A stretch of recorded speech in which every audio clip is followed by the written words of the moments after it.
Pop, today was a Friday at the Fitzger lad's house. Movie night. Every Friday we would take turns choosing a movie, and this Friday it was Jenna's turn. Jenna, my little sister, is a 7-year-old girl, and is obsessed with shows such as My Little Pony, Friendship is Magic, and Dora. Every time her turn comes, she insists on watching the same exact show, lucky me.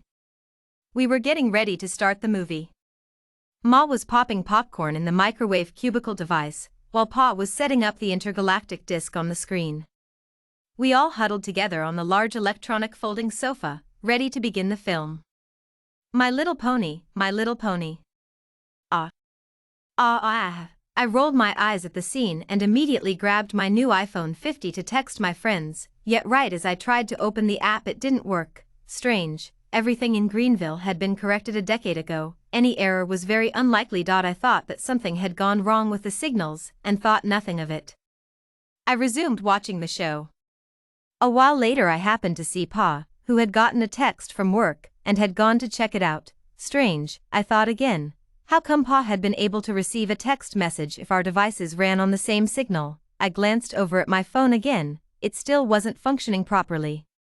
I decided to tell Pa about it tomorrow, as not to disrupt Jenna in her banter. I decided to get my mind off the matter, and take a little break, so I decided to go where any 13-year-old boy would go when trying to be a brave man.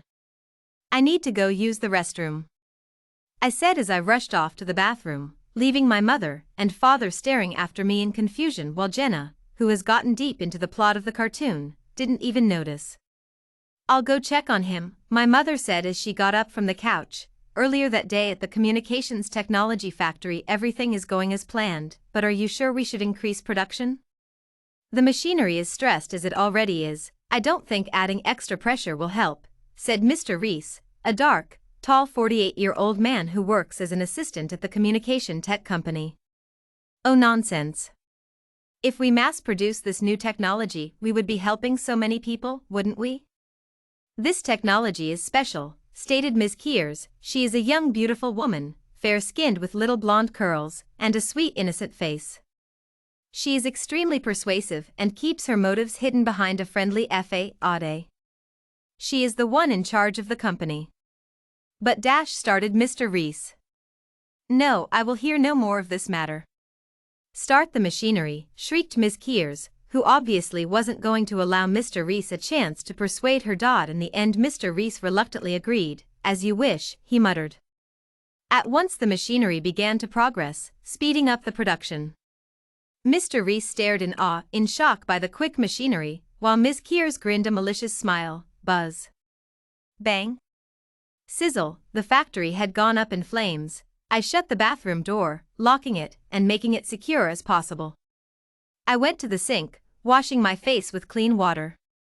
I looked up, seeing my chubby black face on my chubby body. I didn't like what I saw, but my thoughts quickly went away from looks. Knock, knock. Who is it? I asked as I quickly grabbed the towel and dried my wet hands and face. It's just me, Topher. My mother replied. I unlocked the door. What's wrong, dear? She asked. I sensed concern in her voice. Oh nothin', I just needed to use the bathroom. Just some. I searched the corners of my mind, desperately looking for an answer to what I was up to. Some diarrhea. Yes, I was having diarrhea. I replied quickly, not realizing what I had just said. Oh. You alright then, hon? She asked, growing confused. Yep, just an average day of diarrhea. I said. Alright, remember to wash your hands. She laughed, then walked back onto the sofa. I moaned at my lame excuse. Diarrhea? Diarrhea? Couldn't I have gotten any other excuse? I was leaving the bathroom, so I reached to shut the lights. Click, click, click, they wouldn't budge. First my phone, now the lights. Uncanny. I kept on flipping the light switch hoping for it to close sooner or later. Spark. Poof, the lights had short-circuit and began releasing sparks all around the bathroom. The lights turned on, but were red. Everything became horrific. The lights said Topher, the sparks turned into flames, the flames spread towards me and me only. Now I knew something was definitely wrong. It was in a dark alley. Smoke in the air, and the glazing of a fire in the distance. Ms. Hears emerges holding a black briefcase, Mr. Reese behind her. Both were coughing with charred faces. Are you sure this was the best solution, Ms. Kears? He asked her as he coughed. Of course, you dimwit. We had to increase production. How else will I maintain this ridiculous company, she sneered, staring at Mr. Reese in disgust. But, it seems the devices we have already created and sold malfunctioned in the fire. They seem to have gotten a strange glitch, which makes their initial purpose to harm a 13-year-old boy who goes by the name of Topher Fitzgerald. Replied Mr. Reese. Interesting, where does this little boy live, Reese? She said. Greenville, he replied. Well then, seems like we have somewhere to be, she stated as she entered the limo, and motioned for Mr. Reese to hurry up inside.